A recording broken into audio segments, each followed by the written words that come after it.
So today we are officially starting our continuation of our selection process of the final 6 commissioners to be added. This is being live streamed at this point on YouTube. It is December 26th. I want to thank you all commissioners and members of the public for coming during your holiday time to join in this important decision-making process. Let me reemphasize that this meeting is being recorded. It will be posted at lacounty.gov/compub, COMPUB.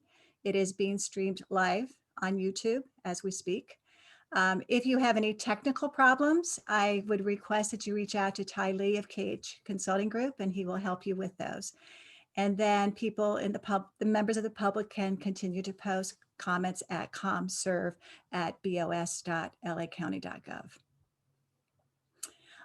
We do have two call to order. Let's do roll call. Ty, would you like to go through roll call? Good morning, everyone. Welcome to the third remote meeting for the LA County Citizens Redistricting Commission. Today is December 26, 2020, and the time is 10:06 a.m. I will begin this morning by taking the roll call. Commissioners, please be prepared to unmute your mic and respond when your name is called. Commissioner Franklin. Present. Commissioner Holtzman. Here. Commissioner Maeda. Present. Commissioner Obregon. Present. Commissioner Orpinella Segura. Here. Commissioner Soto. Present. Commissioner Stetcher. Here. Commissioner Vento. Here. Thank you. I will now turn the agenda over to Gila. The first order on the business is the review of the revised draft minutes for the meeting of December 14th. Any comments? Motion to approve?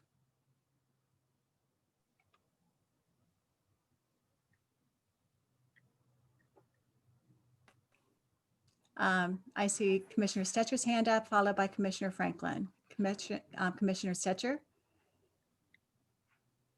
you are on mute. There we go. Yes, I would move that we approve the revised minutes from the meeting on December 14th. Commissioner Franklin? I second it. I have a motion and a second. Any discussion? Commissioner Holtzman? I just want to thank the staff for making the corrections I had suggested, and thank the staff overall for their hard work in getting us prepared for this meeting today. Thank you very much. Shall we take roll call on these minutes? I will now take roll call. Commissioners, please be prepared to unmute your mic and respond when your name is called. Commissioner Franklin, how do you vote? Yes. Commissioner Holtzman? Yes. Commissioner Maeda? Yes. Commissioner Obregon? Yes. Commissioner Orpinella Segura? Yes. Commissioner Soto? Yes. Commissioner Stetcher? Yes. Commissioner Vento? Yes. Motion passes unanimously. Thank you very much. We have the December 21st minutes that have been prepared into the template of the county. Are you all prepared to discuss, review, approve, whatever? So I see heads nodding. I need people to make a statement. Commissioner Maeda, I move that we accept the minutes for the December 21st meeting. do we have a second? Second. Okay, we have multiple seconds. I think Multiple seconds. Thatcher, Commissioner Franklin, Commissioner Soto all chimed in at the same time. So we have a second. Commissioner Holtzman, you have a question? Yeah, I have a suggested amendment to that motion. Because there's just one place I'd like to see a change in the minutes. Go ahead. It's on page 2. Down, I don't know, like the third paragraph from the bottom, where it starts, the commissioners identified their top choices. Yes. See that? Let's see, I would take out the and put in some commissioners. Okay. And then I would take out there, THEIR, just take it out because I don't think the top choices for anyone were actually final Okay. at the last meeting. So I think Commissioner Maeda, did you make the motion? Would you be willing to modify this motion with those two corrections to the sentence? It would read, instead of the commissioners identified their top choices, it would read some commissioners identify top choices. No problem. Okay, so we have a revision to the minutes. Commissioner Maeda, would you still then maintain that motion with those revisions? Would. And do we still have the seconds? I need to hear a verbal. Commissioner Frank, Yes. Yes. we have a second, so let's do roll call on that. I will now take roll call. Again, commissioners, please be prepared to unmute your mic and respond when your name is called. Commissioner Franklin, how do you vote? Yes. Commissioner Holtzman, Yes. Commissioner Maeda, Yes. Commissioner Obregon, Yes. Commissioner Opanella Segura, Yes. Commissioner Soto, Yes. Commissioner Stetcher, Yes. Commissioner Vento. Yes. Motion passes unanimously. Okay, good. All right. So welcome again. Okay, we're going to move on to item number 2, administrative matters. And this agenda item 2 is focusing on your evaluations of the CRC applicants. Again, for the public, you all know this. This is based on the 2016 Senate Bill 958 that requires counties and with supervisorial districts to readjust their boundaries to be equal in population, geographically contiguous, and to have boundaries that take into account a variety of factors such as topography, geography, cohesiveness, contiguity, integrity, compactness of territory, and communities of interest. And so your mission is to ensure the Board of Supervisors is representative of the county's population district lines so that the community has the ability to elect representatives of their choice. The other thing really for the public again is this commission is not officially constituted. Its main mission of these 8 commissioners who have been selected from a qualified pool of 60 and they were randomly selected is to select the remaining 6. The target date for this by law is December 31st, when the entire 14 commission membership would be established. At that point, there would be a quorum of 9. 9 members are needed to vote on official matters. And we would then in January officially form this commission with the oath of office and other kinds of matters for them to learn collectively. This is the 3rd meeting. The first meeting was an overview. The second meeting, you had already rated and evaluated candidates and you began to narrow the list. This is your 3rd meeting. The goal is to establish a final list, discuss who will be the best candidates. In the event that you cannot reach consensus today, we have gone ahead and posted 3 additional meeting times. One Monday, December 28th at 10 a.m., another one at Tuesday, December 29th at 2 p.m., and another one Tuesday, December 29th at 7 p.m. Those would be special meetings. They have been posted. And again, we'll see how far we get today. I will point out to the commissioners that one of your commissioners, Commissioner Maeda, needs to leave around 12 o'clock today. So at 11:50, my alarm is going to go off and we're going to take those 10 minutes to decide whether or not you need another meeting or how you want to proceed. Any questions on those items before I keep moving from the commissioners? I have a question a minute. Sure. On the first sheet that you showed us, that if we can back up a moment, one more. Yeah. And maybe this meeting, we should discuss this when we have all the people here, but in every 10 years, each district is reasonably equal in population, geographic contiguous, boundaries take into account topography. And what was the standards before this? I kind of thought that was the assumption before 2016 that we would do it in that way. And were these like rules that were created for the going forward, which I think it is, but I guess I'm just surprised that those 3 bullets were not the key to how it used to be done. So Holly, I can take that, or would you like to take that question? Either Are you way is counsel? fine. Why don't you go ahead? Sure. Those bullets are reflective of what was done, or the guidelines that were existing in the past. And they're just going to be carried over. The primary difference is that in the past, the Board of Supervisors is the one that did the redistricting. So, and at times the Board of Supervisors appointed, and it changed over time, but they appointed, most recently, they had an advisory redistricting commission. But the board was not bound to take the recommendation of that redistricting commission. It was advisory only. The board could change it. So really the primary difference this year is that it's an independent Citizens Redistricting Commission. It will set the boundaries. The board does not approve them. In fact, the commission will file them directly with the county registrar of voters, and it will take effect shortly after that. So it's really who has the decision-making power and whether it's advisory or final. Those three bullets are the same as they were last time, but there's a recognition that a different group may draw the lines differently.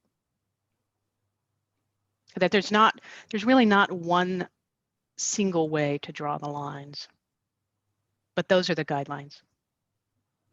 Yeah, I understood that. I was just kind of like reading that and saying, gee, didn't they take those things into consideration then? And so I guess they did, but I guess with the caveat of the supervisors being able to have their influence. And Commissioner Obregon, in the last 10 years ago, they did do public hearings. Our public hearings going forward, I think, will be particularly important to hear from communities of interest in terms of how they, their input before we get the census data, their input once we get the mapping, and then their input when you all come up with your options. Now, they did do that in the past, but again, it was just advisory in nature. Understood. Okay, so I'm going to keep moving if that's okay Please. with you. But I do think this is something, Holly, we should make sure all 14 commissioners we spend time on when they're all together. Okay, I do like to reinforce values. These are transparency, integrity, objectivity, and public engagement. This is an independent citizens commission, so all of these values are very key. Okay, this is the heart of our meeting today, to go over basically, you had winning it down to top 23 applicants. Within that, there was another subset. We have done GIS mapping, thanks to Ty, of the various applicants by zip code, which we'll go over with you. Your goal is for the applicants, your final selection to reflect Los Angeles County demographics and diversity. Of course, that's hard to do when you only have 14, so you're going to have to make some judgment call on some of the demographics. And then really identify next steps in the candidates. So here is what we have. Just for the public, the applications are available online at the Registrar-Recorder, and we are basing the demographics on the census data and information from the Registrar-Recorder. Just as again a reminder, the candidates that you were working from have all met the minimum qualifications, including experience confirmed by the Registrar-Recorder. You have met the requirement of 1 commissioner per supervisorial district, and your role is to ensure the 6 commissioners complement the 8 randomly selected in terms of political party preference, experiences, and of course, reflecting the county's diversity. It is a reminder to all of you, you cannot apply formulas or specific ratios. So any kinds of demographic information we give you is just giving you some parameters for your consideration. Now, also just as a quick update for the public, we have shared the spreadsheets of the commissioners' ratings of the 52 applicants, and they are sorted high to low. You all did a holistic approach to analyzing the experiences. You did a total of 215 application reviews, an average of 4 commissioners reviewed each application. Each application was reviewed by 4 commissioners, and an average of 27 applications reviewed by each commissioner. And this is how we get to the list of the 23.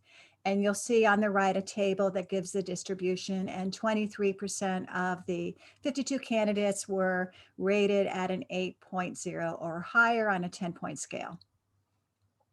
A couple of updates. I did receive information from one of the applicants that his race ethnicity was incomplete in the table provided by the Registrar-Recorder, County Clerk.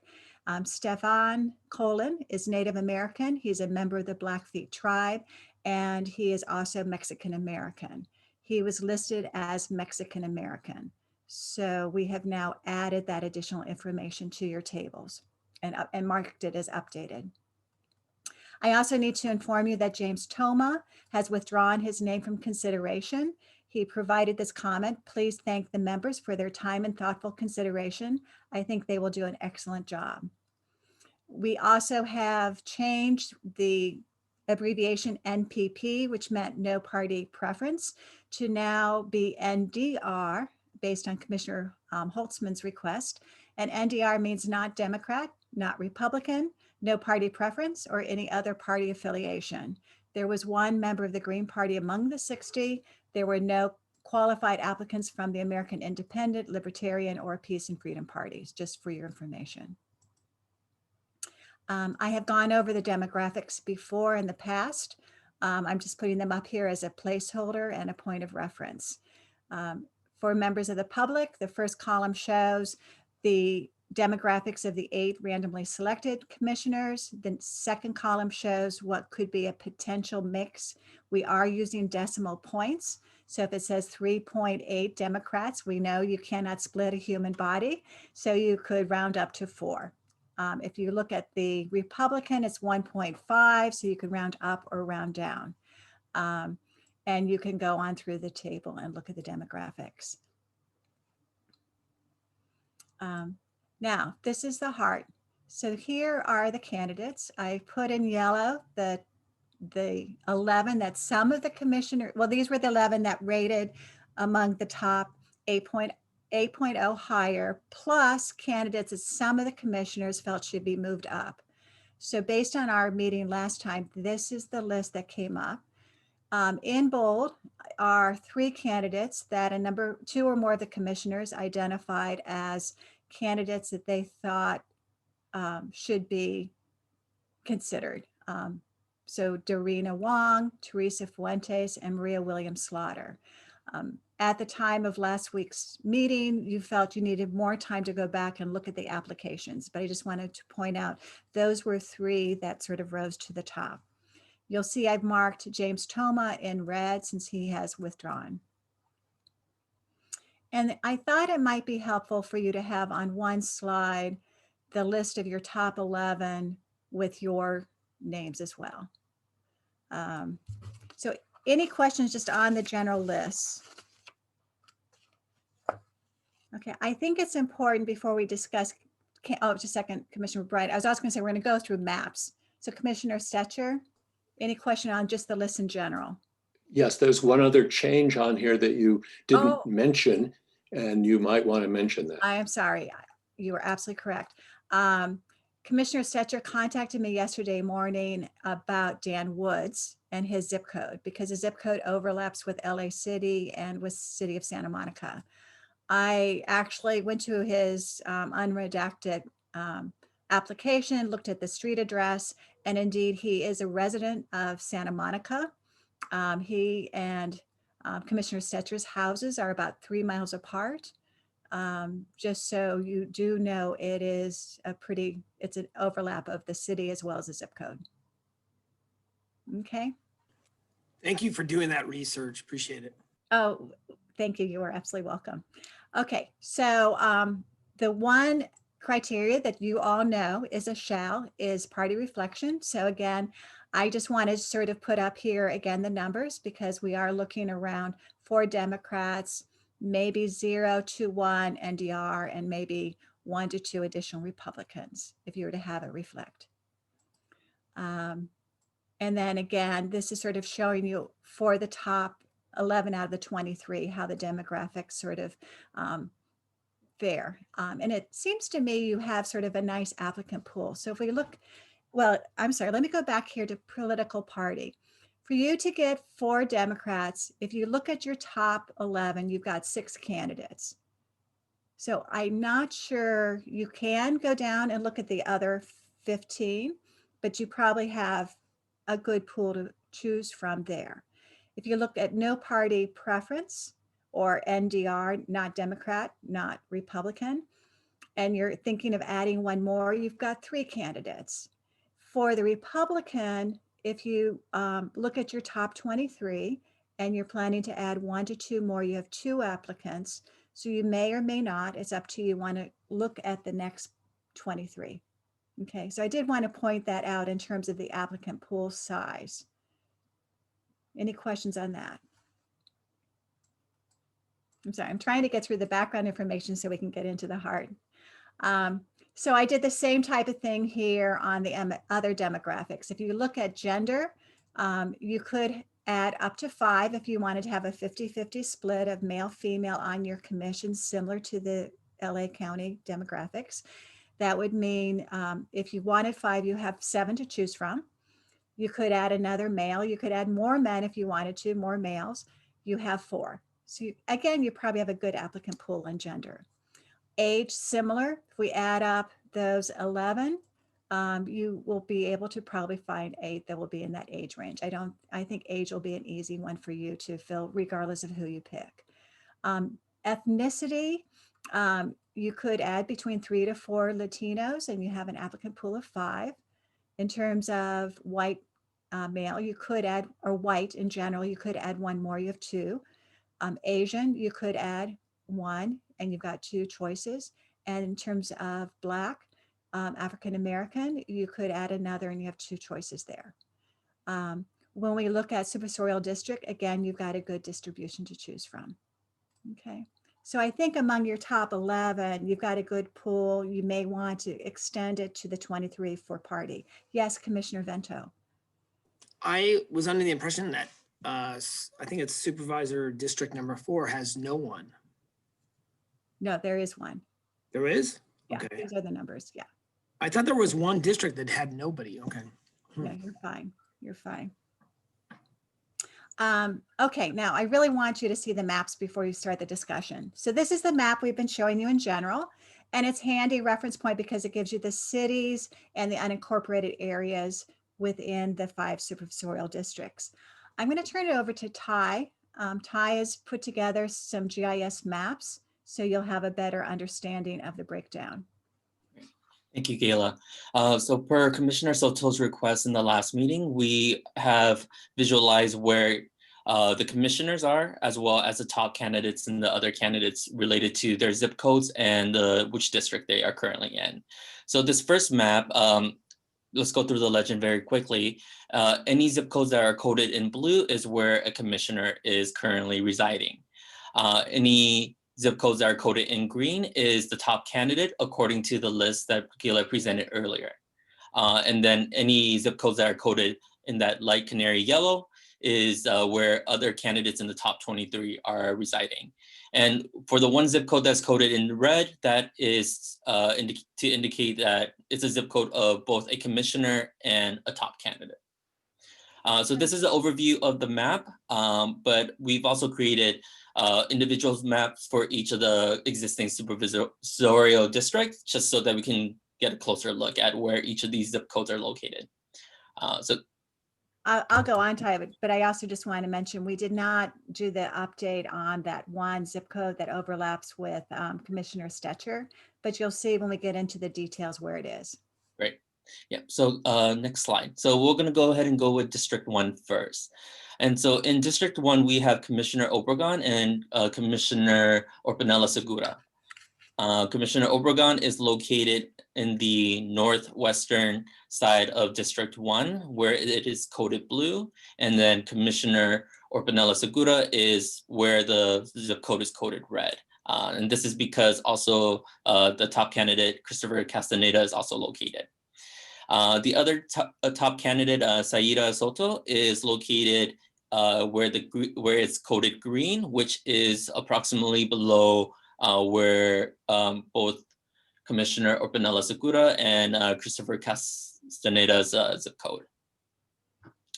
In terms of just seeing the range, you'll see that the zip codes on the left side of the district that is within the city of Los Angeles, and the furthest zip code to the right that has been coded is where James Toma is located, and that's in West Covina. But again, James Toma has withdrawn.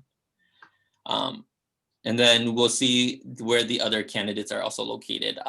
But let's move on to District 2 for the sake of time. So in District 2, we have 2 commissioners listed, both Commissioner Franklin and Commissioner Maeda. It's worth noting that I believe Commissioner Franklin's zip code straddles multiple districts. So Commissioner Franklin has listed that she resides in District 2, but the zip code also, I believe, straddles District 4, which we'll see later on in the District 4 slide.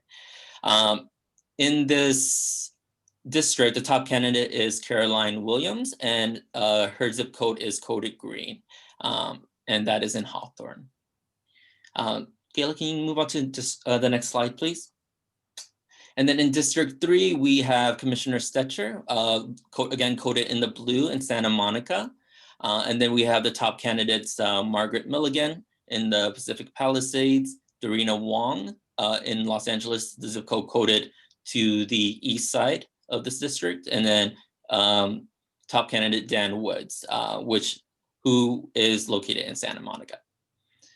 And then in terms of the range, you'll see the top of the district crawls into San Fernando Valley, and then the southern part of the district is Santa Monica area.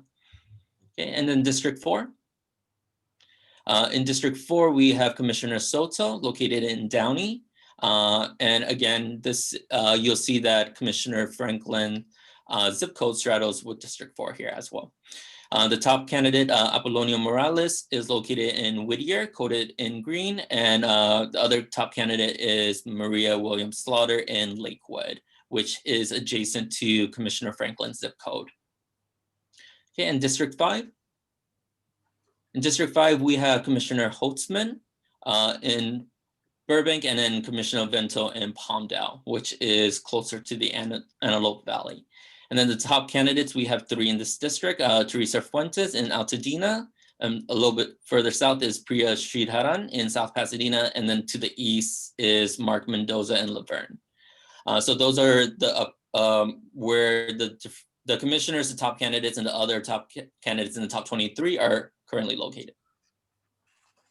So any questions on the maps before we go to public comment? Or anything else we've presented on these agenda items, just for points of clarification? I have a Commissioner question. Holtzman, and then Commissioner Obregon, and then Commissioner Vento. Yeah, hi, Kayla. So I was looking at the slides as you ran them by, and let's see, I'm going back to my copy of the slides on here. On slide, Which district? no, actually, but before there's background noise. Okay, background noise just stopped. Okay, so the slide that's labeled 19. Are you there? Can you hear me? On 19 on the party affiliation? Yeah, to reflect Los Angeles County by political party preference. I thought there was something a little different about the numbers there than from the numbers I've been using. And I would like to point out that it was, by my calculations, the Democrat registration represents 52.4% of the LA registrants. And the NDR is 30.4 instead of 26. And the Republican is 17.2%. So that would probably affect the other parts of that table. So again, with 14, we're looking at a range and rounding. So when I looked at your numbers, the distribution is about the same. Ours is based on the records from the data provided by the Registrar-Recorder. Yes, that was mine. So I do think we're still looking at between 3 to 4 Democrats. We're looking at possibly, even with the 30%, adding another NDR. And then with your 17%, it actually would round down. I saw yours was a 1.4 for Republican. But again, I think we're looking at ranges. So I can certainly, when we do a summary, include your numbers as well. Yeah, but let's get those population numbers right in the LA pop column. Population percentage. It's actually should be percent of registrants, not of population anyway, but It is based on voter registration, my calculations. Commissioner Stetcher. Did you have your hand up on a comment on this? Okay. Why don't I do this in the interest of time? I meant to. anyway, okay. Let me just do this so that, oh, I don't have the ability to go into that table, but let me just sort of add, hold on here. Let me just sort of add a text box here if this would help, David, and I'll do it in red. So the numbers you have, and I will have to adjust it so it shows up as 52.4, 30.4%, and 17.2%. And I'll Yeah. just put them right here, and I'll clean this up later, but you Okay. can all have this then as a reference point. Okay. And then recalculate the if reflecting. I think the ranges were about the same when I looked at all your numbers. Do you want that updated right now? Well, I think maybe we can. Let me take a look. Gonna look at my spreadsheet from last time. Yeah. So yeah, I had 7.34, 4.26, and 2.40. Okay, for the if reflecting the county. Whoops. Right.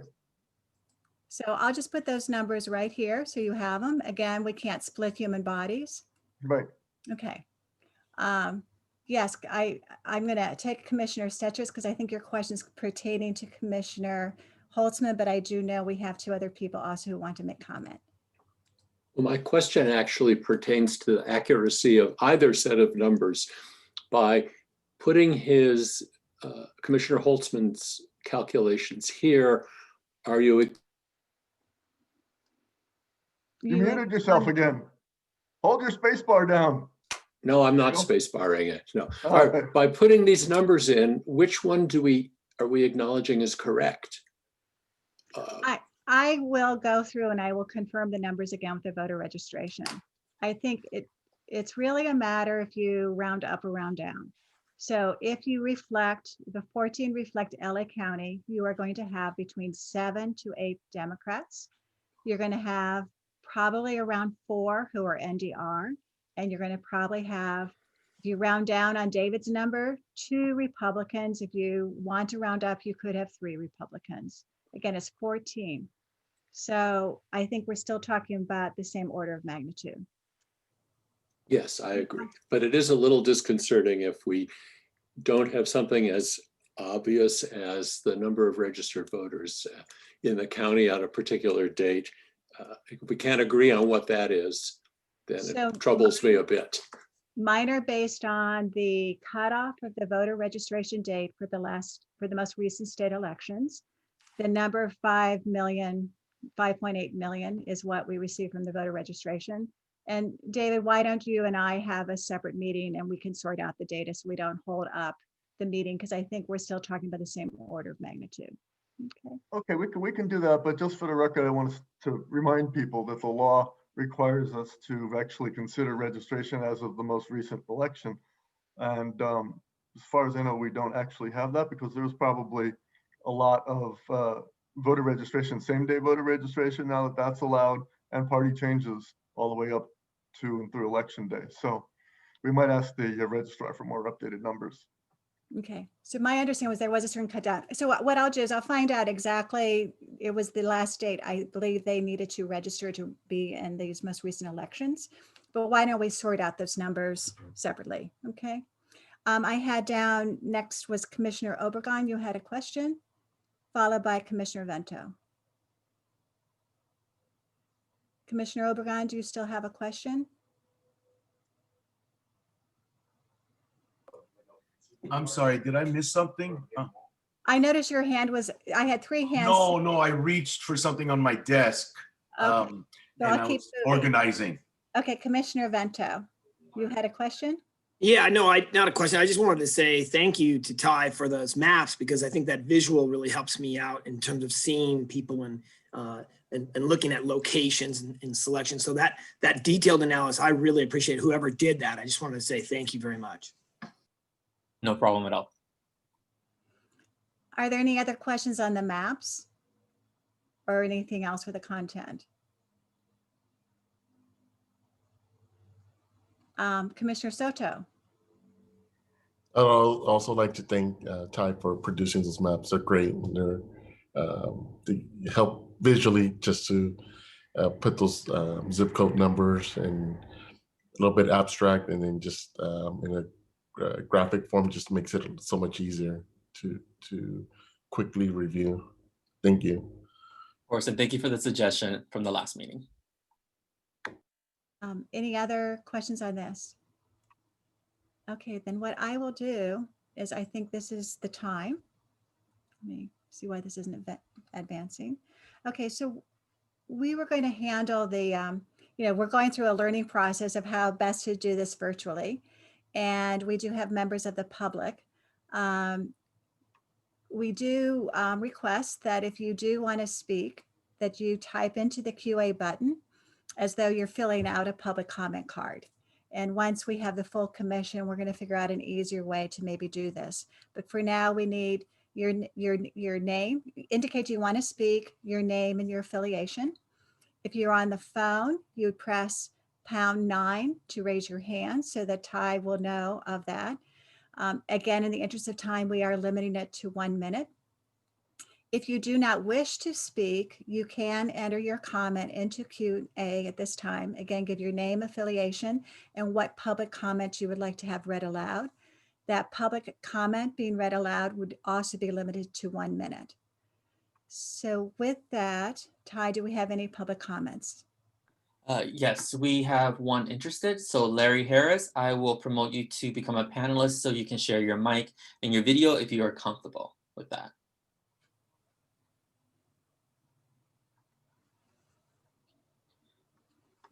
So Larry Harris.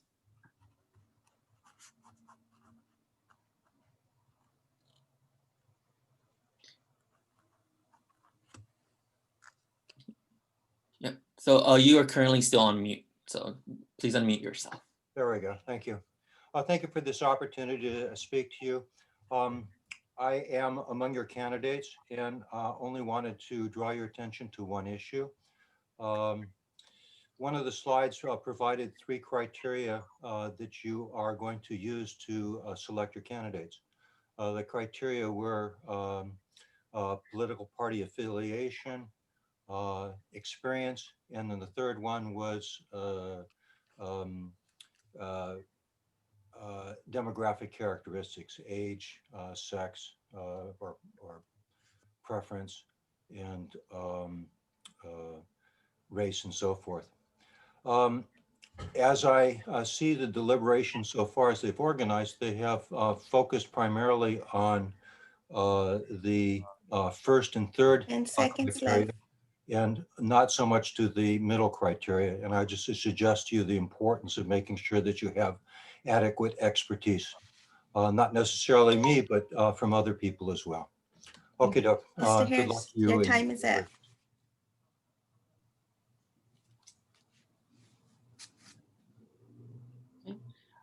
And so there are currently no other folks from the public who would like to make a public comment.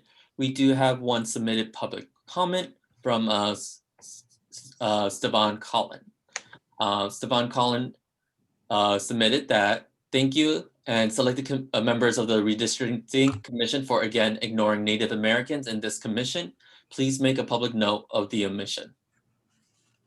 And that is all the public comments that we have submitted.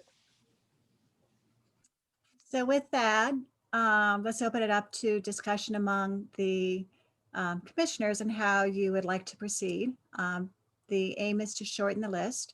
I have put together a worksheet that I thought might help us to sort of keep track of the discussion. So I'm going to stop sharing at this point, and let's begin discussion. If it makes sense for me to open a worksheet, I'll do so. So I see Commissioner Orpanella Segura, your head was nodding. Did you want to make a comment or was just supporting?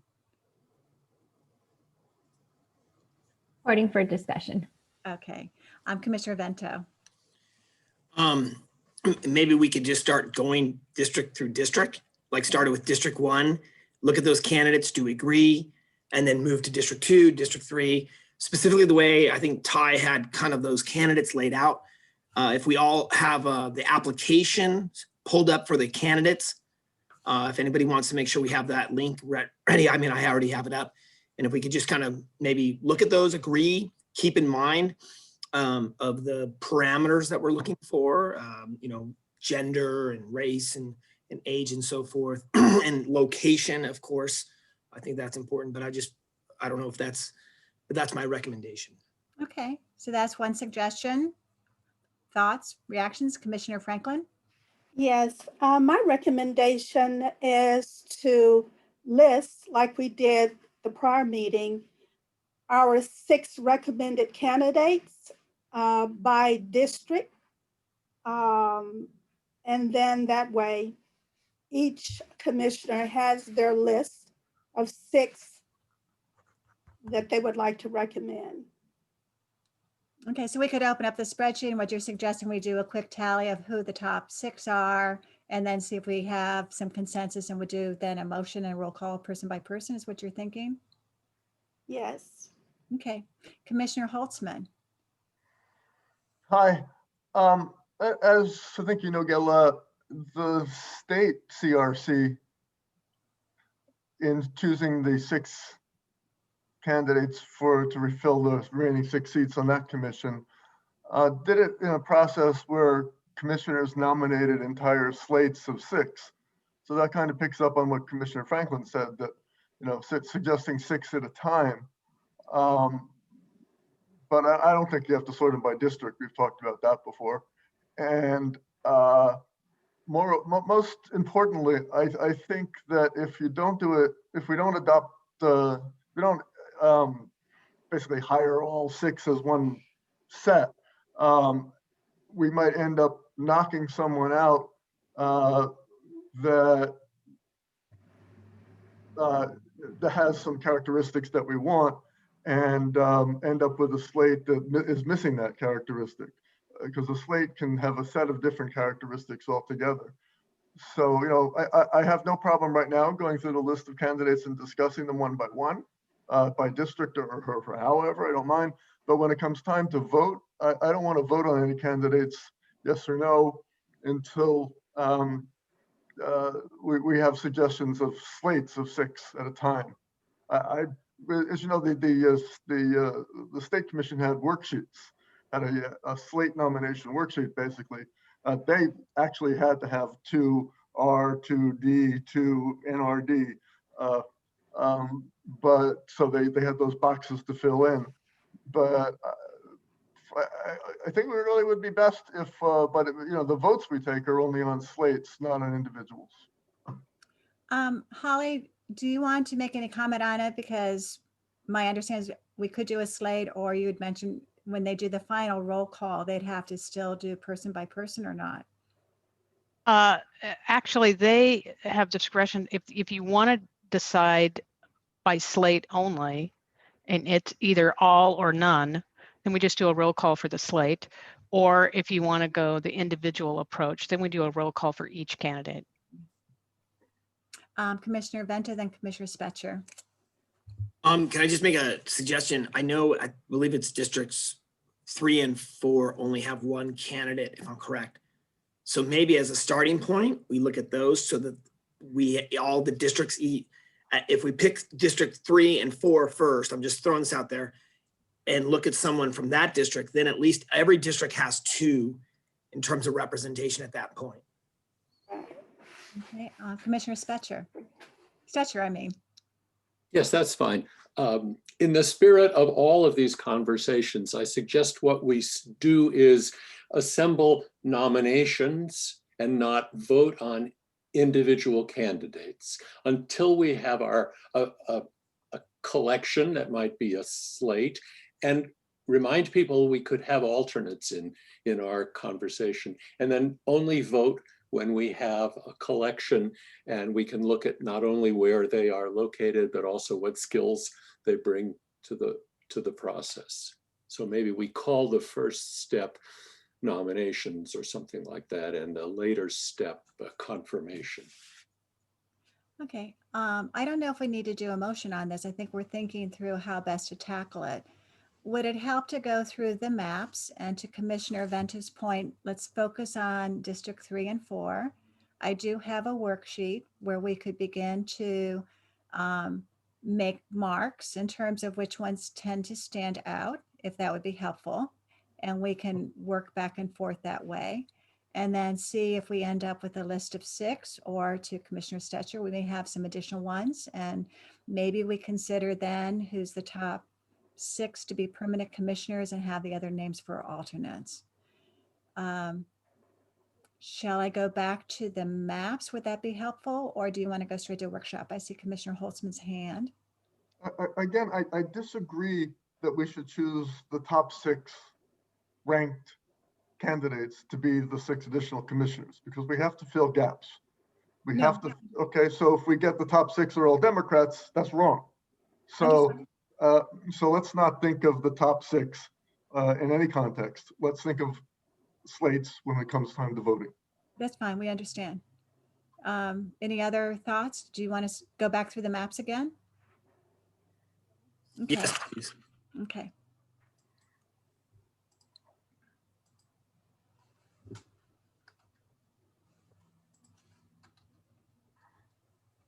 I'm sorry, it's taking a while to load. Let me go back to the.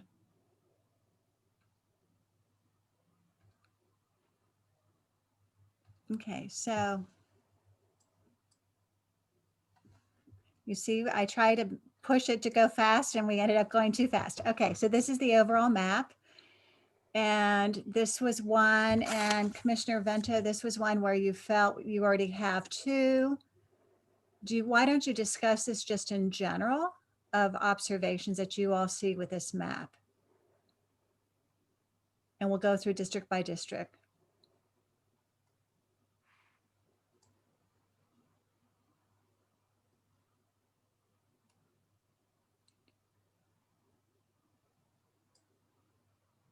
I think the key observations is of your top candidates. Christopher Castaneda was in the same zip code as one of the commissioners. Your other one was Sarah Soto. If I may, when of course, I'm there in the blue, and because of the zip code, the way the zip code is fashioned, I'm really up there where in the, like 2 blocks from the 90041 zip code, just kind of be aware of that. And when I look at this configuration, this is one of the ones that really bugs me, how it's so, I feel, God, I don't want to use the word gerrymandering, but it's so just not unified. It seems somewhat separated. You got people in the Eagle Rock, Highland Park kind of area, and they're associated with, I don't know, way out here in the right side that is like, I don't know, La Puente probably or something, and West Covina. So in selecting according to the present districts, I'm not exactly thrilled with them, especially for this one and the other district that's really not contiguous looking for me. So that's one of the issues that I'm having in looking at the districts as they exist. But I know it can be used as a guide And kind of like over here, we have Christopher Castaneda in the red, and the area right to his right is probably Alhambra or something. And for them, you know, just kind of being not necessarily from the district, but kind of maybe being bordering of the district is something we have to give benefit to try to make it balanced. And I know that might be a little confusing in what I said, but I'm hoping you guys understood my my basic idea. Thank you. And I think Commissioner Obregon, that is why this commission is so important as well as we go forward with the mapping. Commissioner Stetcher. Yes, I think it's a good time to bring up other characteristics, because two of the people in the first district, Rosalinda Luogo and Cyrus Soto, have other features that are important to us. They are female and they're Mexican-American Latinas. And we do want to add those people with those demographic characteristics into our mix. So if we're within this district, those two women look particularly attractive to me because of that. Commissioner Orpanella Segura.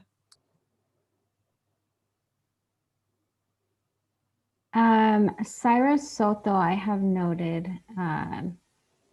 what I found interesting about her background was that she works for the Children's Defense Fund. So she's focused on intergenerational child poverty. So I think having that lens is unique, and we don't have someone with that particular background. In addition to what Commissioner Setcher said, she's also a woman and a minority.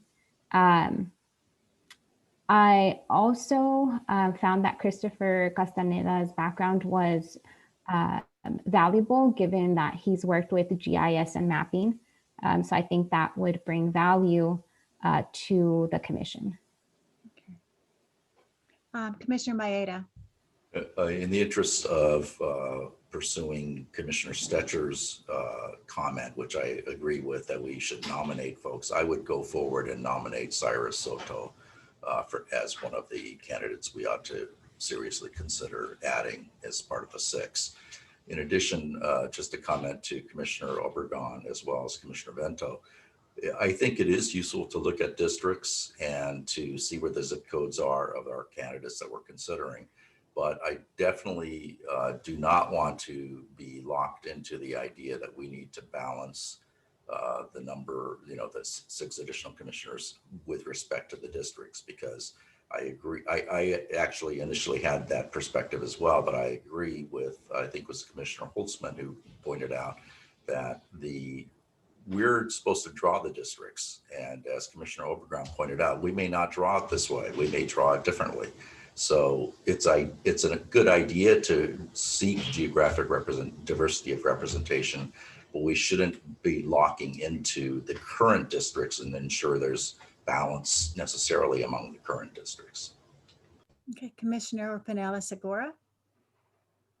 I would be supportive of nominating Cyrus Soto.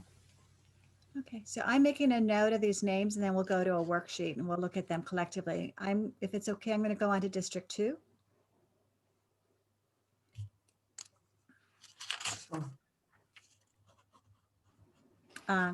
Commissioner Orpanella Segura, followed by Franklin, followed by Obregon.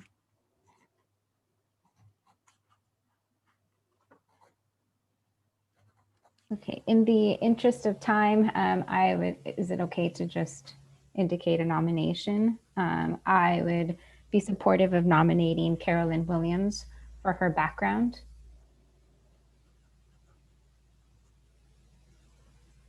And again, I think what we'll do is, I think it's good for you to voice which ones you like and why, but I think collectively we need to then look at the worksheet and then sort of agree collectively on, all 8 of you in terms of what you're thinking.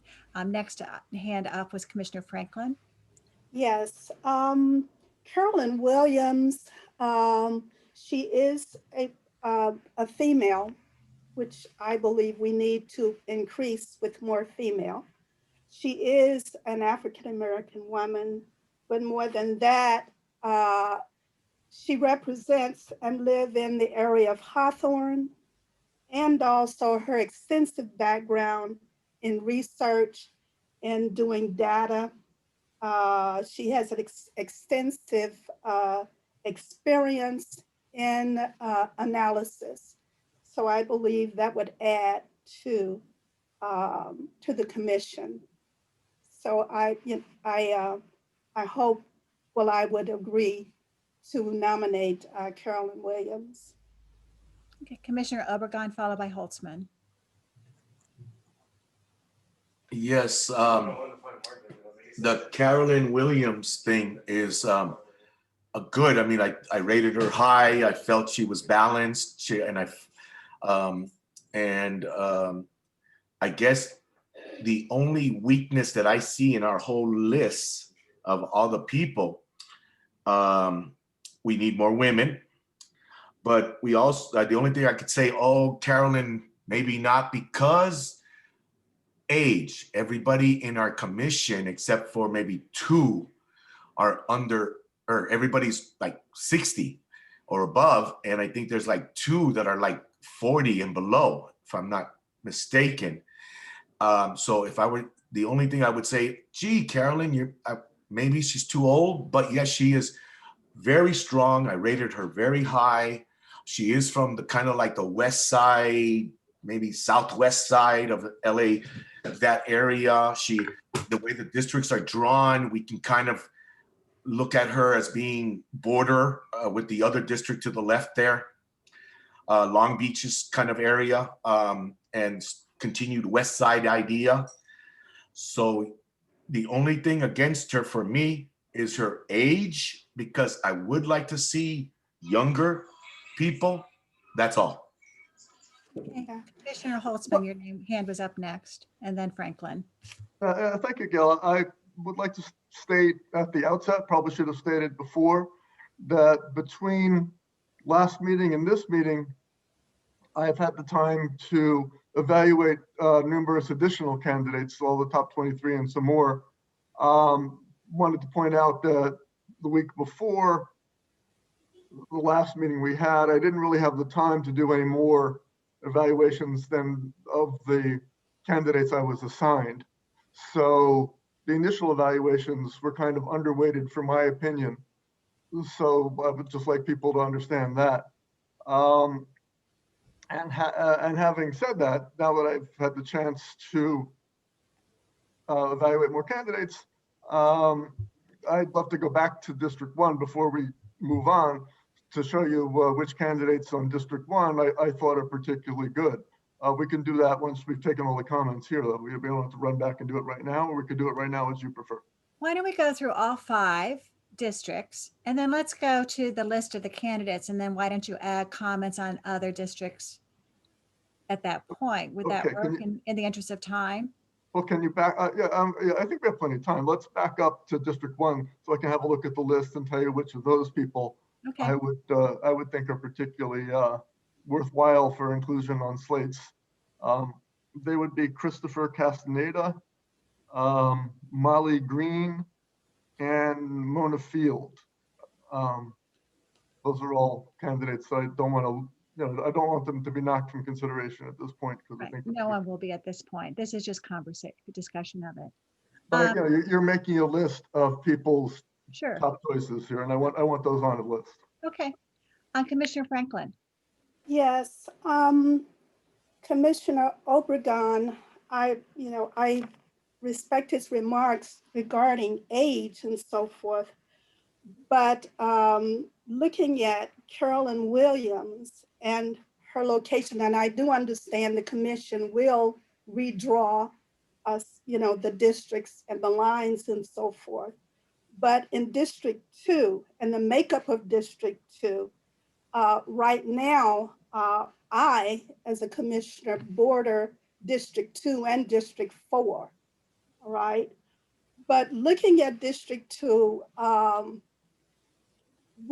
I would recommend we look at Carolyn Williams, and she's not considered old, but her experience, and she is not within, she's still within, I believe she's in her 60s, which is not old. But her experience, she is African American and District 2.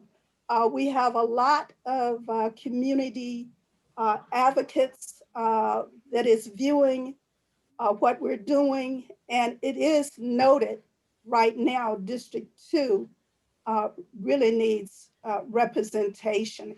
Keeping in mind, I do know that we're going to redraw the lines and so forth, but I believe we need to look at Carolyn Williams and her residents living in the city of Hawthorne. Commissioner Obregon? No doubt. I did not mean that because I rated her a 10.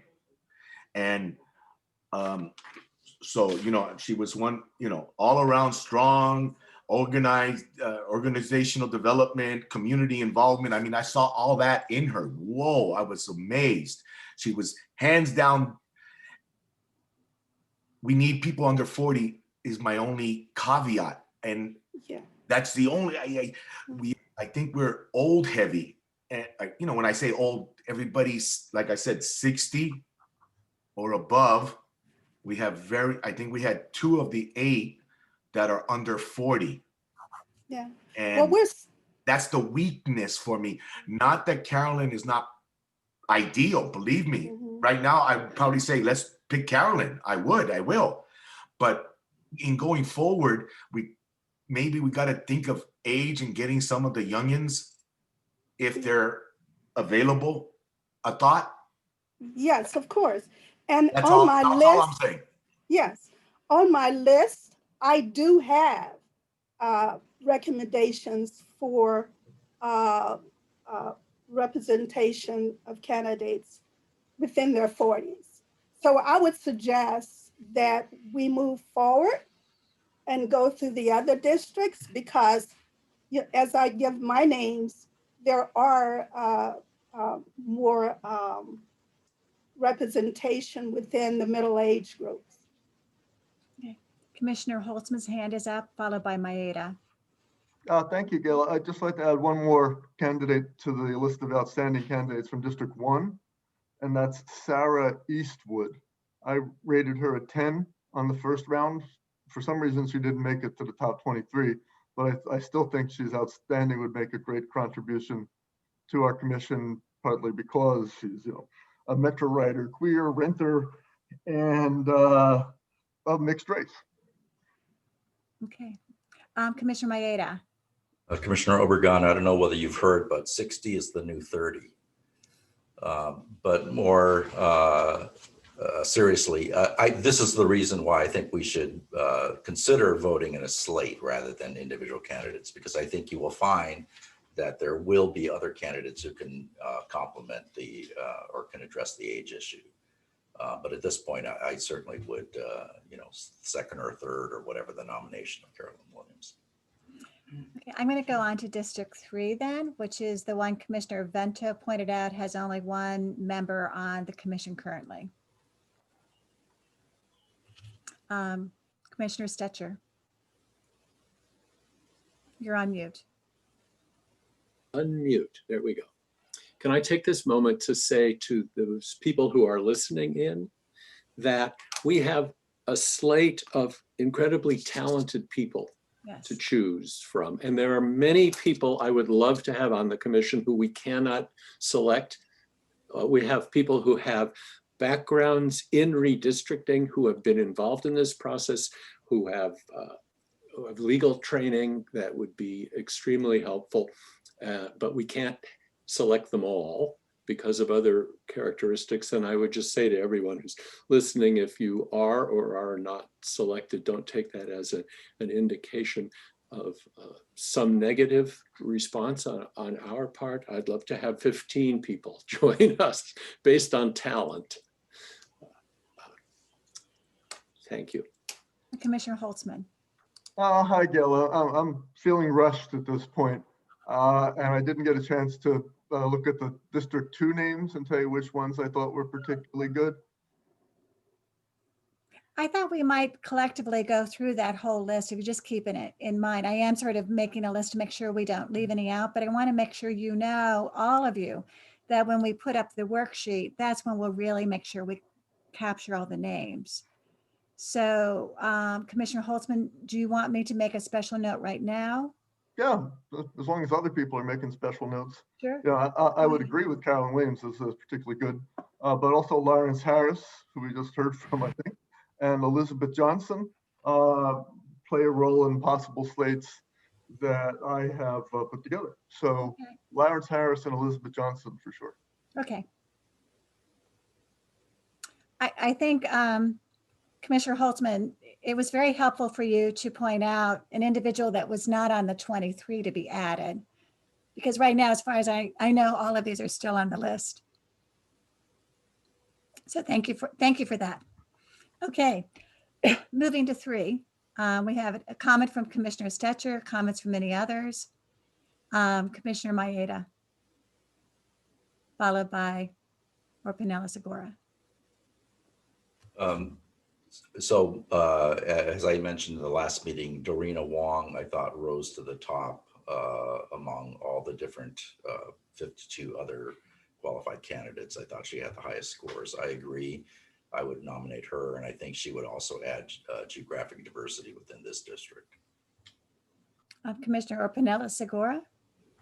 Yes, I think in the previous meeting, several of the commissioners had strong remarks about Dorina Wong, so I would be supportive of her as well.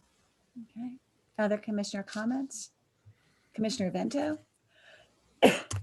Yes, I would be in support of Dorina Wong as well. Commissioner Holtzman? I thought Dan Woods was particularly good, and he's Republican. We might need more Republicans. So please, let's keep him in mind. Any other comments on District 3? I did, I think that's probably good for now. Commissioner Obregon? Again, age, and my comment on her was really all around strong. I felt that way also. Who is And her? So for clarification, who is her? Oh, Dorina Wong. I'm sorry, we were talking about her. I did feel very strongly. So here's my conundrum. I'd be hesitant to pick Charlotte and Doreen because they're both over 60 and both have all the good what we are looking for. And so I'm hoping to find some sort of way that we can get 1 or 2 more people under 40 on the commission of the 6 that we're selecting. I don't want, but we definitely need more women, and we need because there's 6 men, and so we need more women, and we need, I think, under 40 is a number line that I'm using. So there'd be my conundrum between those. If I had to say both of those and on a slate, I might not say that's a good slate, because in a slate situation, they're competing with each other, and I want somebody under 40, hopefully, or 45. I'm not being stuck on the age thing, but I want to get some younger generational. The one person, one of the commissioners mentioned, the 27-year-old who rode the MTA bus. I don't know if I saw it. I don't know if she had high education or any of that kind of stuff to support her, but I understand that we might not want to use the qualifications of education and community involvement and those kinds of things, because the younger than 40 often aren't that oriented yet, and you tend to do that more later. Okay, so I'm sorry for rambling, and those were my comments. So Commissioner Obregon, I think it will help when we see the whole worksheet and we can look at the distribution across the various factors you've raised. So hold that thought. Commissioner Vento. Yes, I guess the only thing I'm beating on is age. I'd like to see some younger people. Okay, I Commissioner think that's Vento. it. Oh, I'm sorry. Commissioner Vento's hand was next. Yes, I also just wanted to point it out. I mean, I agree with Commissioner Holtzman that we definitely need another Republican. And I know Dan Wood tends to live right next to Brian. But I also just wanted to put on that Tim Forrest might be someone for us to consider if we look at his location where he's representing in that area. So I just want to make a notation about that. Okay. Were there any other commissioner hands up? Commissioner Orpanella Segura? You're okay. Okay. Why don't we go on to District 4? Comments and observations on this one. Commissioner Franklin? Now, I would like to recommend Apollonia Morales. He is 42 and he's in District 4. He has a lot of representation from individuals in the community that have written letters and spoken on his behalf. And his affiliation with the community, I think, would weigh very heavily in support of him. But again, he is Mexican American and he is 42. I also would like to recommend as well Stephen Collins. Stephen Collins is a Native American and he is also in District 4.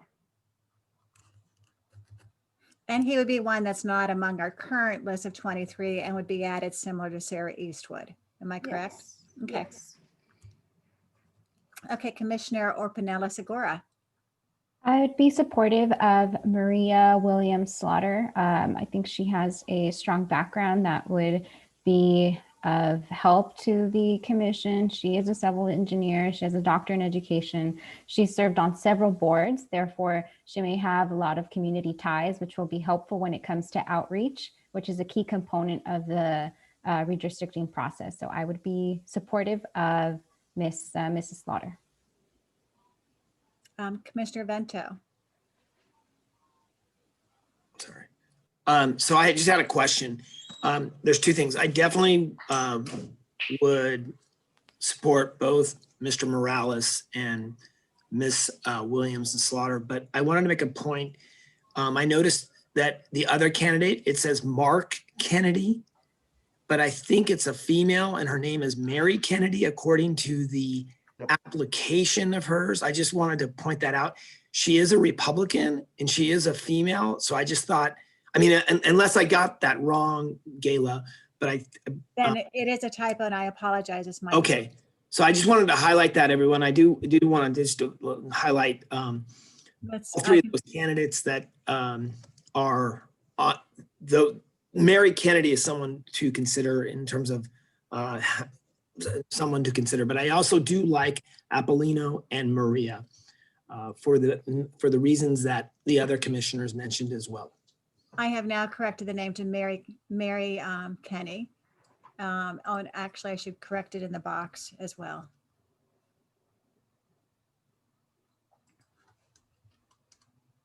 Thank you for that correction. Any other comments on this district? Commissioner Obregon. Oh, and then Holtzman. I'm sorry. Commissioner Holtzman, was your hand up first? I believe it was, followed by Obregon. I'll be quick then. All three of the District 4 candidates that you have up there, solid. They all play roles in my slates, potential slates. And Mary Kenny, I would definitely want to make sure that she's considered as one of my top candidates because, again, she's a Republican as well. And she's also worked for the East West Bank, which gives her experience with the Asian community. So let's keep her in mind. Okay. Commissioner Obregon. Can we take a look at the big picture of the whole LA County? Yes, I was actually going to do that after we went through all 5.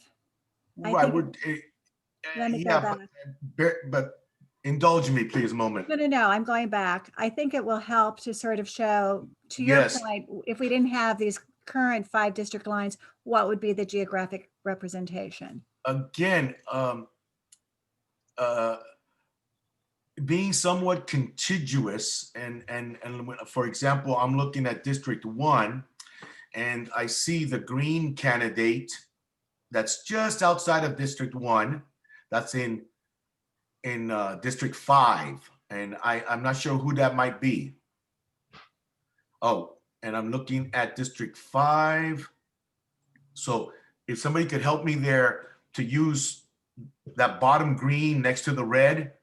Okay, Who is that? I can show you. Hold on. Whoops. So this little box here, I believe it would be Priya. Okay. And again, the line being drawn there is so arbitrary, and to disconnect, if I were to give that, let's see, South Pass. Oh, I thought South Pass was below Pasadena. I'm sorry. But this is where, if we can not use the districts as so permanent, but be aware of the general, you know what I'm saying? Because I would hate to consider Priya, who lives in South Pasadena, connected to Santa Clarita.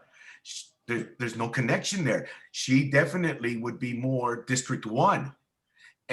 In a sense, South Pasadena is more urban in the city and all that. So in using go back to the big one, the LA County one.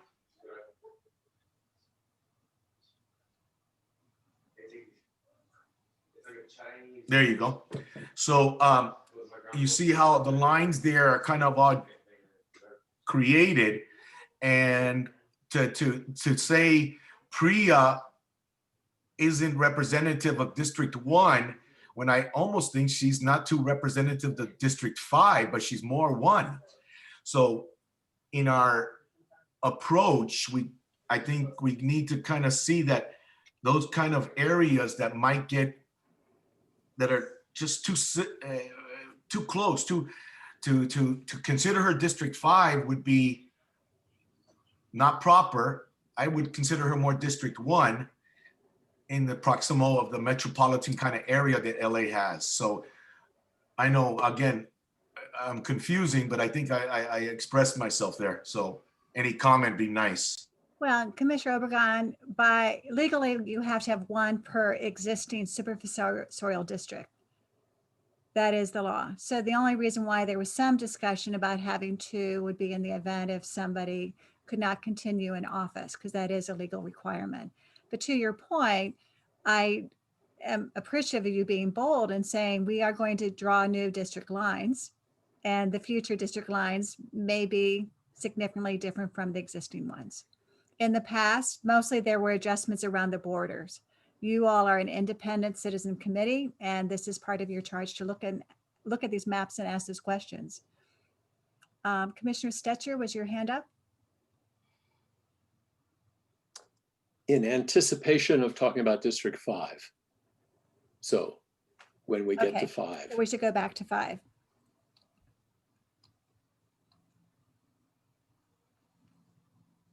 Oops, and I should be able to just jump forward. Okay.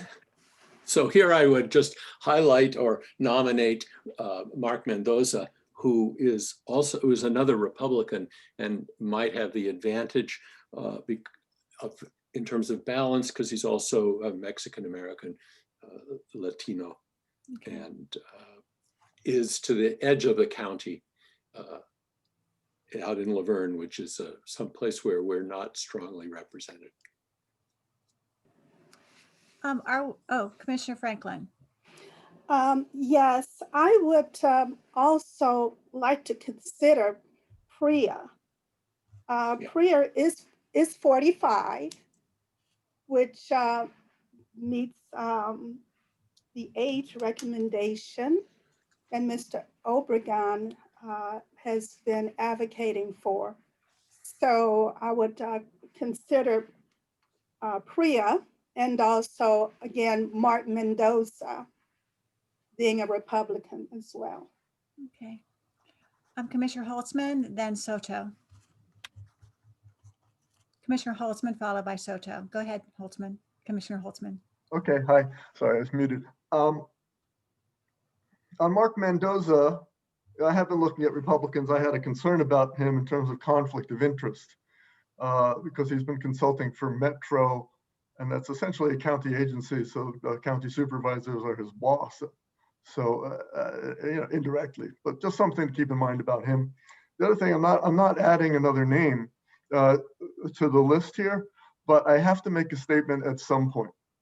I really would have liked to have nominated and appointed the one Green Party applicant that we have remaining in our pool, just to get a third party person on.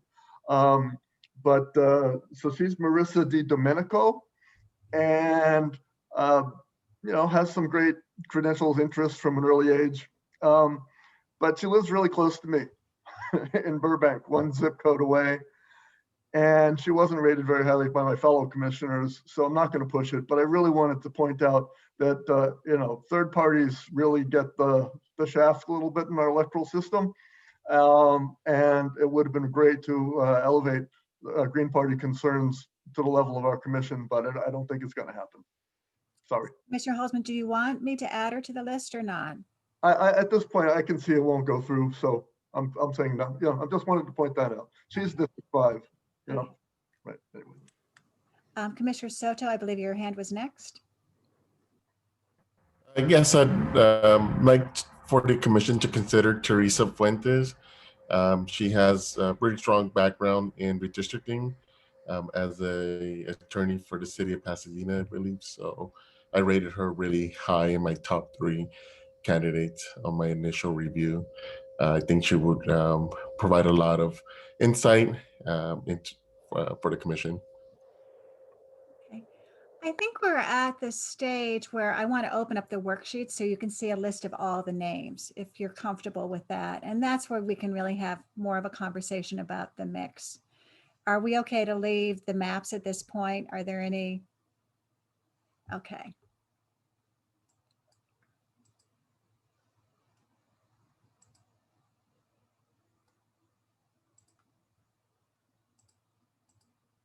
So what I've done is I've put together a little worksheet. Maybe I can make it a little bit bigger for you all here.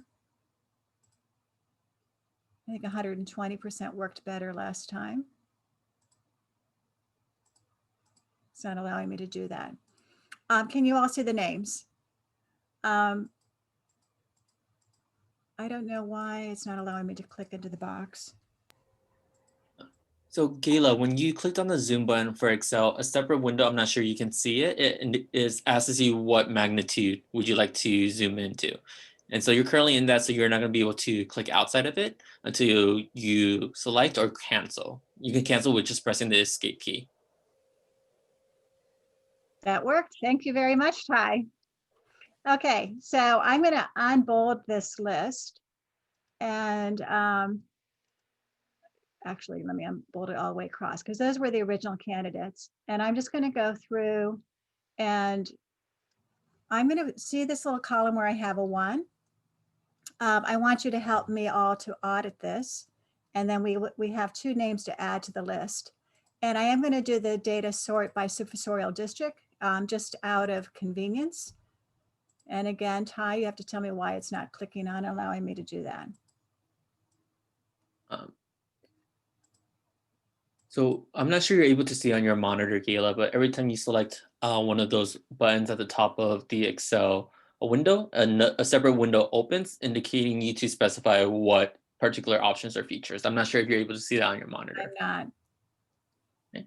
And so what you can do, so is your Excel window currently full screen and spilling over to any other monitors you're currently viewing? It's on one monitor and it's full screen. If I make it a little bit smaller, will it allow me to do this? Yes, it will. No, it won't. Okay. So it's, yeah, so same thing. It's showing, at least for us viewing your screen, we're able to see that extra window. So I had hoped to do the sort by this group, but let's go through it based on this order here. And I'm going to put in this column, Carolyn Williams. We did have a yes on that name, did we not? Actually, I was putting in a Y. Dorina Wong was a yes. Margaret Mulligan, I do not believe there were any names called out for Margaret. Apollonia Morales, yes. Priya Suridan, yes. Teresa, we had a yes. Sierra Soto, Christopher Castaneda, Maria William Slaughter, Dan Woods, Mark Mendoza. Mark Mendoza's name is on my list. I have Molly Green, Mona Field. Was Rosalinda called out? I do not see her name on the list. I do not see Ricard. I'm just going to put in the ones I have immediately, showing that I'll do a separate audit, a review of this with you. We have Lawrence, we have Tim Forrest, we have Mary Kenny, and we had 2 names added.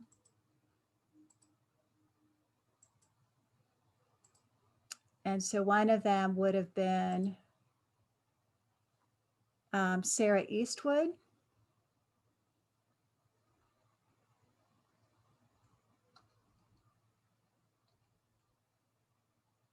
Oh, here's Sarah Eastwood here. So let me copy her over. Are you all able to follow my worksheet? And let me just move this over here.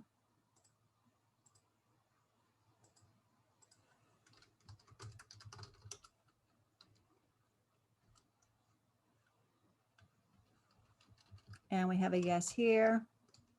And the other one I will be adding is a Mark Mendoza. No, I'm adding a Mark Mendoza.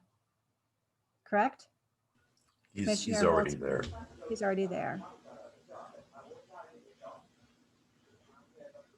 Oh, Stephen. We're going to add Stephen, who's right here.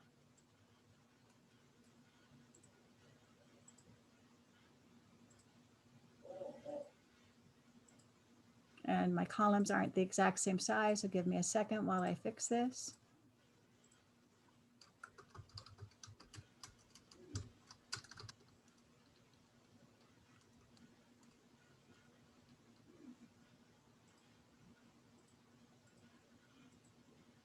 And this is a yes.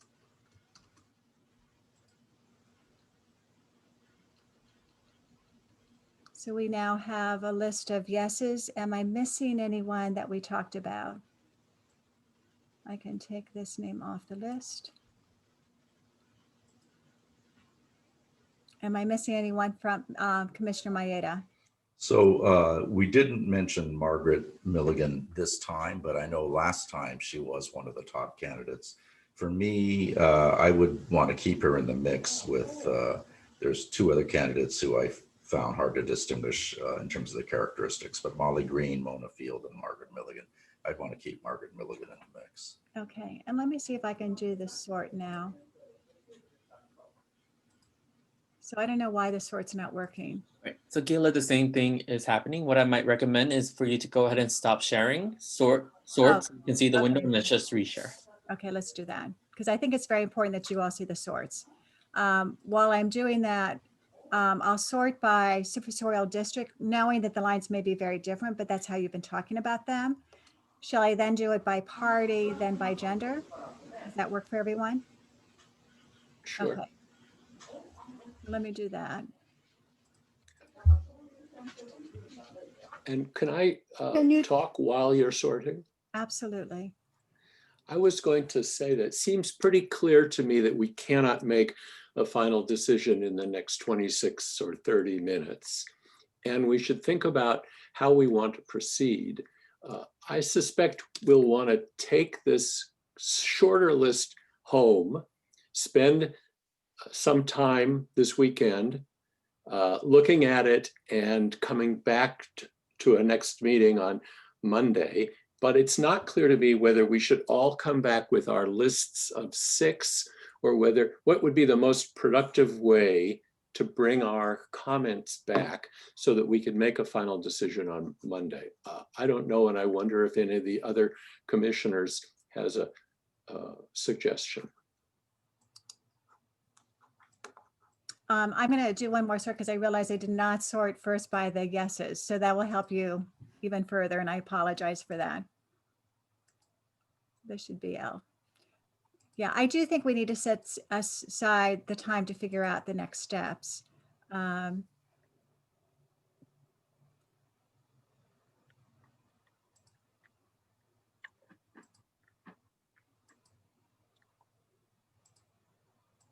Okay.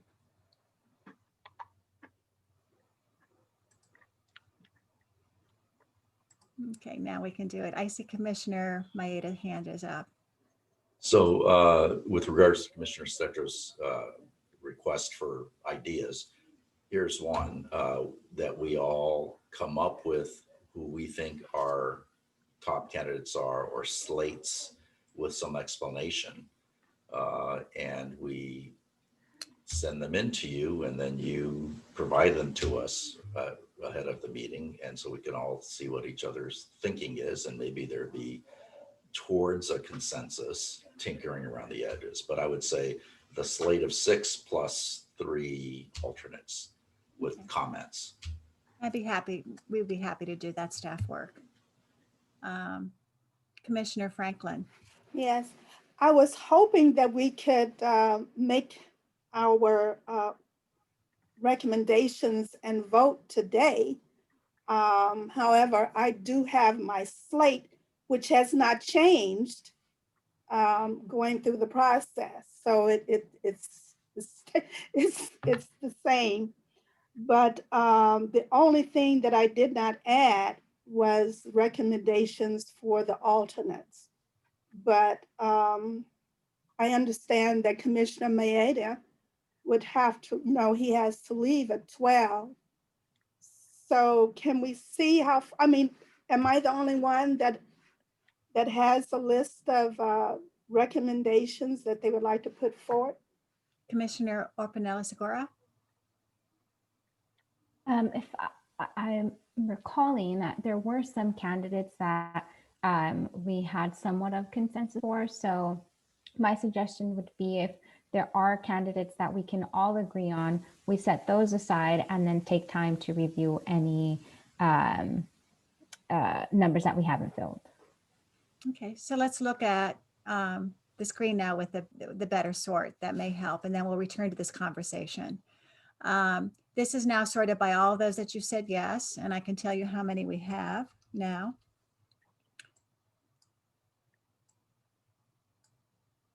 You've narrowed the list of the 23 down to 18. They are listed, so you have in Supersorial District 1, you have in Supersorial District 1, you've got, what is it, 5? And this gives you the blend here and the evaluations and the parties. Supersorial District 2, you have 2 candidates. You'll see 3, 4, and 5. And then these are, I can probably just put them in a different color. Would that help? To sort of separate them out. Commissioner Holtzman. Again, I don't understand what you mean by we've all said yes. Because all I'm saying is they're on a slate. They are on a list for potential candidates. These were the ones based on going through the list. Now I'm going to confirm that this is the right list. I'm looking at Elizabeth Johnson. I'm pretty sure I mentioned that I wanted her to stay in consideration. Okay, that's why I wanted to confirm. Okay, so this should be a yes. Are there any others that I did not capture? And then I'll do a new sort for you. Yes, Commissioner Bento. Everybody, I just wanted to, I think Commissioner Holtzman made an interesting point about Marissa D. Domenico. Yeah. And I'm not trying to like throw a wrench in this thing, but she is the only green candidate voter. And I don't know if we should consider that as something to think of. I do know that she does come from the same district as Commissioner Holtz, or I'm sorry, the same city as Commissioner Holtzman. Yeah. But I just think it was interesting when Commissioner Holtzman made this thing about the third parties and how there's just limited representation from them. And so I don't know. I'm just making this commentary out there. So I don't know if there's any thoughts on that or if we just want to move on, but I do want to just go on record that it is something that we should consider. And I do see the conflict there too. I don't really want, I struggle because I wouldn't want two commissioners from the same city. If that makes sense as the same thing as well. So I just wanted to throw that out there. I just want to go on record with that. So I'll need to know what you want me to do. Commissioner Maeda. So I completely agree that we should consider third-party candidates. The problem is that we have received a slate of 52 additional potential commissioners who are minimally qualified, and only one third-party candidate was among them. That's not enough of that's not a very large pool. It's either yes or no, basically on the one. And I think the consensus is by among the 8 randomly selected commissioners is that particular candidate, who was the only one we were presented with to have a choice for, did not rise to the top. And in addition, she unfortunately happens to reside in the same geographic territory as one of our randomly selected. So I would say I definitely gave her extra points, if you will, in my consideration, but I still didn't think she rose to that same level.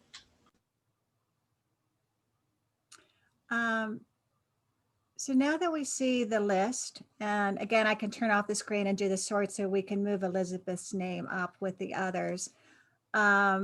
We have a suggestion. We're at 11:42 that each of you individually, I will send you this worksheet. Come back with who you think would be a slate. I'm happy then to compile that information for a meeting on Monday at 10 a.m. to continue this discussion. Commissioner Holtzman, followed by Commissioner Stetcher. So I think it would be a great idea if you prepared like a worksheet with 6 entries for slate that commissioners could fill in and send back to you, or we could do it free form. I know there was a worksheet at the state level. And I also wanted to point out, thinking about Commissioner Maeda's concern that we should be thinking about alternates, but I wanted to point out that it's really the 14 commissioners that are going to decide on alternates. So, right. So maybe we shouldn't be doing that at this point. So, but yeah, worksheet would be great. I have a template I've been using, but it doesn't have to be mine. So, well, Commissioner Holtzman, if you would indulge me, I think doing an online survey where I could send you a link, it would require that you would rank them, the top 6, 1 to 6. I wouldn't do a ranking again. It wouldn't be a ranking. Definitely not a ranking. It would be a yes, no of your top 6. We could. It would be, you know, it would just be not top 6. Don't call them top, because it's a slate. 6 That's people all as a whole. It's my top slate, not my top individual. Okay, so I could, if you're comfortable, I could make, because I would like it to be a uniform worksheet. I just think it's simpler, faster. We could design a survey. We'd call it your slate. Mhm. You would pick the 6. It would be great if we could nominate 1 or 2 each, 2 or 3 even, or maybe not. All right, Stetcher, no. I see your head shaking. All right, let's start with 1 each. Okay. Cheers. Okay, so after Holtzman, I had seen Commissioner Stetcher's hand, then Maeda. Well, that was why my hand is up, is I wanted to find out whether we were going to each nominate multiple slates or a single slate, because Commissioner Holtzman had mentioned slates plural previously. And I think it will be hard enough to integrate what we get from our 8 separate pieces of input. So I would suggest we each nominate 1 slate and we look at that. And in your poll, would you please include the demographics, like what's in this table, so that we can see district, gender, party, ethnicity. Let's see what I could do. I can put the table in the front end. Yeah, I can include, I probably can do that. Okay, and a thank you. space for comments for each candidate, perhaps, just to show what we're thinking. Commissioner Maeda, I think your hand was up. So definitely a place for comments. But in addition, as to the alternate issue, I understand that the 14 are going to decide about alternates, but I think it would be useful, as Gayla had mentioned, if we could provide some input to the other 6, because they're not going to have had all the background. So I would like to be able to recommend 3 or so, or however many additional potential alternates. I could certainly add that option. It may be, if I may suggest, useful if we come up with initial slate. And I am suspecting there are going to be some that may have commonality across the majority of you, and there are going to be some that you need more discussion. It's possible through that discussion, it'll be clear in terms of who should be part of the commission, and then these others might become part of the alternates. So I'd encourage you to focus on the slate. That's fine. I agree. That makes sense. I think you have enough to do. Any other comments? Yes, Commissioner Stetcher. We need to assign this task to ourselves to be completed rapidly. So let's agree on what the completion time needs to be tomorrow, so that you can assemble it before, and we need to decide which of our alternate dates we're going to use for the next meeting. Right. So the next meeting will be Monday at 10 a.m. This is sort of a 24-hour turnaround request. I mean, I will design the survey. I will get it out to you as expeditiously as I can. I would like all of your responses. If we could do, can we do 4 p.m. tomorrow? So I could assemble them tomorrow evening. And then we'll make it available prior to the meeting and for the special meeting. Commissioner Orpanella-Segura, your hand was up. For Monday's meeting, I just wanted to share that I can join, and we'll be joining at 11 a.m. So it would be helpful, Commissioner Orpanel, when I send this out, the results, if you have any input you want to provide, why don't you alert me so I can add that to the mix, okay? Okay, Commissioner Stetcher. One other thing I wanted to ask about, as I was going through this list, I saw a number of pairs, 2 of our potential candidates who shared a lot of things in common, where we probably don't want both of them. Priya Sridharan and Darina Wong are both Democrats. They're both Asian, have Asian background. They're both female. They both have law degrees and have spent a lot of time in public interest law, including redistricting. But I don't think we can have them both. I was thinking in my mind that that might be a way we have a commissioner and a potential alternate. But did anybody else notice this phenomenon and have thought about what they will do with it when they recommend their slate? Because if one of those women isn't on but the other one is, I would be quite comfortable.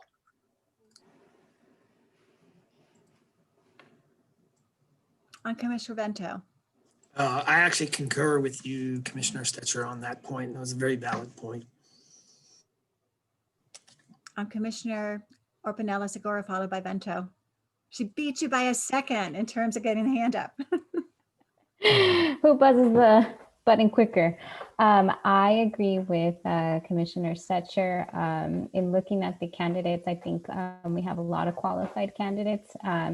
I did make an observation that there were several attorney or folks with attorney background. So I think we, or at least myself, I'm considering diverse backgrounds because having a diverse background will help us look at things differently. So that is my observation. Okay. Commissioner Franklin. Oh, I'm sorry. Vento was next, then Franklin. Um, uh, Everyone, I was just going to make a suggestion because Commissioner Segura can't start till 11. I don't know. I'm not trying to throw a wrench and everything, but would it be better if we started at 11? Could everybody do that? Or I don't want to throw a wrench. I could, but I also want to respect everybody's time. But since we are good, and I'm assuming, I'm hoping on Monday we can pick 6. So I'm just curious your thoughts on that time. I understand if it doesn't work. So I'm going to turn it over to our independent legal counsel. It has been publicly posted as a 10 a.m. time, which we had chosen last week. Holly, are we able to adjust the start time? I recommend you don't adjust the start time in terms of convening the meeting. That doesn't prevent you from, once the meeting is convened and preliminary matters are taken, that at that time there could be a motion to take a 20-minute break or whatever break might work. But I think what you need to do is you need to start the meeting so the public that does show up knows. And at that time, if there is a brief break, the public is aware of that and they know when to come back. So you do need to start it at 10. That doesn't prevent you from adjusting some timing after you've convened the meeting and you have a quorum. And if I may add, out of respect to Commissioner Orpanella Segura, I don't think you should vote on any slate until she's able to join us at 11. So I would assume we'll have a robust discussion, but we can bring you up to speed, for further deliberations. Commissioner Maeda. Will there be public comment time for Monday as well? For the meeting? I will defer to Holly. I believe it's a requirement. Yes, on this agenda item, there will be public comment. So what you would imagine is just as today, Gayla will present updated information, the various slates people have submitted. We will then take public comment, and then you can begin your deliberations and voting after public comment. So although it would be Commissioner Orpanella Segura would have to review quickly any public comment, but at least if we take public comment among the remaining 7, then there will be, an opportunity for that. That will take some time. That may take some time before we actually get into the meat of the deliberations and voting. So I think that's a good idea. Maybe we should consider the possibility of having a recess if necessary on Monday. Okay, so I think where we're at now, and before we move off this agenda item, is I will take the Excel spreadsheet of the candidates we have. I will put them into an online survey.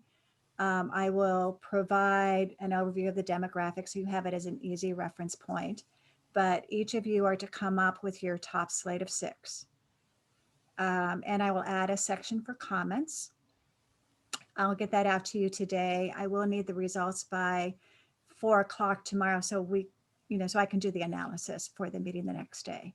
We will continue with the planned meeting Monday at 10 o'clock. And we will take the public, I'll go over, present what I have found. Commissioner Orpanella, along with the rest of you, will have the PowerPoint, so you'll see the analysis ahead of time. And then we'll wait till after 11 before finalizing any slate. Did I capture the instructions? Okay. So if it's okay with you, I'm going to proceed on with the next portion of the meetings, and we can aim for the 12 o'clock wrap up.